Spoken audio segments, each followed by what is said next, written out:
Welcome back, movie buffs.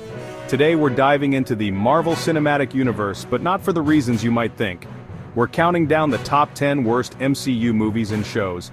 Even with the massive success of the franchise, not every entry can be a home run. Let's get started. Kicking off our list at number 10 is Thor: The Dark World. It felt like a generic superhero story, lacking the charm and humor that made the first Thor film enjoyable. The villain, Malekith, felt underdeveloped and forgettable.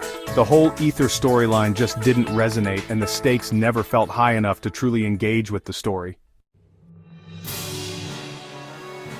At number 9 we have Iron Man 2. This sequel suffers from a convoluted storyline and weak character development. Mickey Rourke's Whiplash had potential, but he was ultimately underutilized. The film tries to juggle too many subplots at once, and the emotional core of the story gets lost.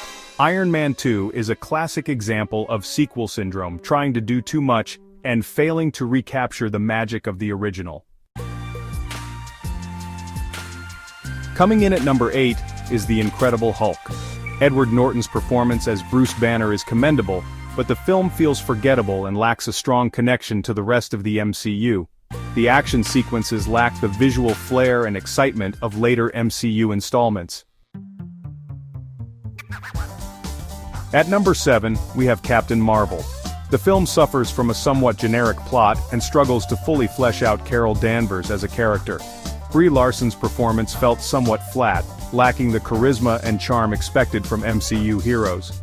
Overall, Captain Marvel is not terrible, but it's not particularly memorable either. Number 6 on our list brings us to the small screen with Iron Fist. The show suffers from poor fight choreography and inconsistent pacing. Finn Jones doesn't convincingly portray Danny Rand, and the fight scenes are clunky and poorly edited. Iron Fist is a prime example of how not to do a martial arts superhero series. Coming in at number 5 is Inhumans. This show was plagued with problems from the start, from its rushed production to its clunky dialogue and uninspired acting. The characters are bland and uninteresting, the plot is nonsensical, and the special effects are laughably bad. Inhumans is a prime example of what happens when a studio tries to rush a project to meet a deadline. At number 4, we have Thor: Love and Thunder. The tonal inconsistencies were jarring, jumping between goofy humor and serious drama without balance. Christian Bale's Gore the God Butcher was wasted potential, reduced to a one-dimensional bad guy. The humor, which worked in Ragnarok, felt forced and out of place here. Coming in at number 3 is Eternals. Despite its ambition, Eternals ultimately falls flat with a convoluted plot and an overstuffed cast. Some characters are intriguing while others feel underdeveloped and uninteresting. Eternals is visually stunning, but its beauty is only skin deep. At number 2, we're back on the small screen with Agents of S.H.I.E.L.D. The show's connection to the larger MCU felt tenuous, and the constant crossovers often felt forced. While the show boasted a talented cast, the characters never quite reached their full potential.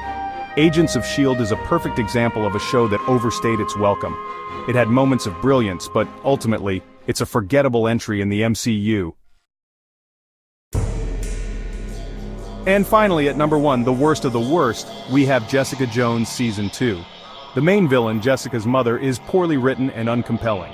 The plot feels meandering and aimless, lacking the tight focus and emotional punch of the first season. Jessica Jones Season 2 is a prime example of how to ruin a good thing. And there you have it, folks. My list of the top 10 worst MCU movies and shows. Remember, this is just my opinion, and what doesn't work for me might be someone else's favorite.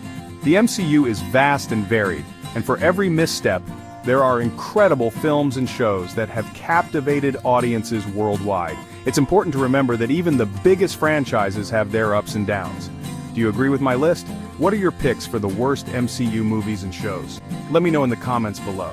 And don't forget to like, share, and subscribe for more movie and TV show breakdowns. Until next time, keep watching.